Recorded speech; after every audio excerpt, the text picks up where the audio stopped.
Hi, I'm Todd Carson. I'm the senior producer for Dragon's Prophet SOE, and we're here at SOE Live to talk about Dragon's Prophet. So Todd, for someone who's never heard about Dragon's Prophet, can you go into a little bit of detail of what this game is? Oh yeah, this is a free-to-play MMO RPG, and it's all about really leveling up your character and collecting dragons. There's hundreds of different species of dragons in the game.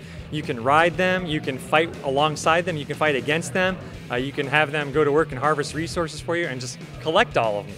You mentioned it's a very Pokemon-like mechanic where these dragons do so much in the game. Can you go into about how they affect the gameplay?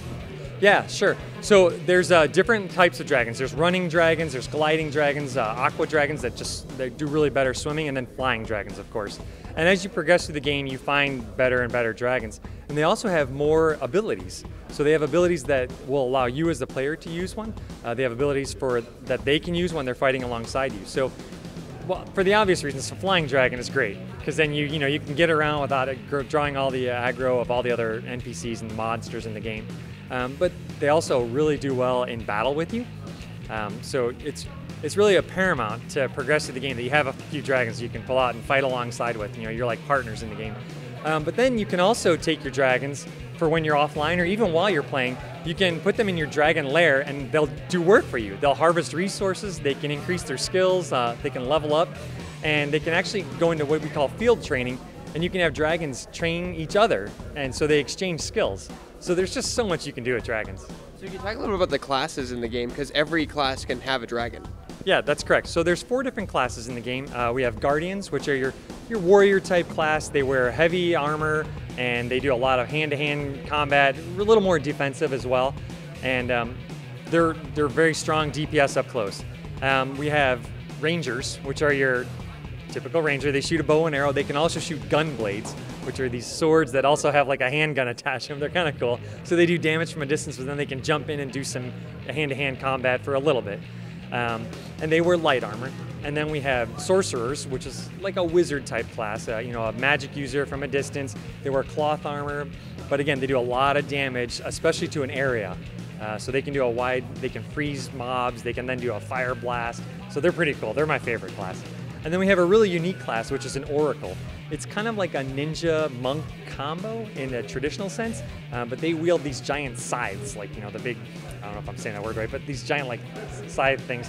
And they do a lot of up close damage as well as the Guardian, but they all wear cloth armor, so they're a lot more vulnerable, and but they can do a lot more area damage up close than a Guardian can. So they're kind of unique. Now all of these classes are DPS classes, so it's just really a different way to play the game. Dragons really come into play because the only way you can get a healing ability is through a dragon. So you got to go out and find a dragon, and then you've got to, hopefully have that spell on it, or find another dragon and teach the dragon you really like, or one of the dragons you like, those abilities. So all the really unique abilities that come are from the dragons themselves. So it really, on the back of my shirt it says, their strength is your power. It's really true. What their strength they have does affect your character. Can you talk about what you're showing new here at SOE Live? Yes. So we're showing off some of the stuff that we just released in July, which is the Wintertide Zone. It's now taking our open beta players from level 60 to 70. And then we're showing you guys here today, we showed off some of the stuff that we're going to be introducing at launch. So we're launching September 18th. We're going to be introducing a new zone. It's called the Narcia. And it's going to introduce 4 new dungeons as well. It's going to allow players to level up to level 80. So we've got a 2-month time span for players to get to level 70. And now we're going to open up that. And then we also have some really cool changes to the game. So we are in open beta. We're constantly making changes to the game. We just introduced the Dragon Chamber, which will actually allow players to go from keeping 12 dragons to up to 108 total dragons now. So now we have hundreds of species of dragons. Now you can actually collect them all. So that's again to the Pokemon style of things. We're making some changes to the attributes. So players, while they have each class, there's only 4 classes. You can really customize them, not just by the dragons, but by your attributes. So you want to put points in strength or constitution or charisma.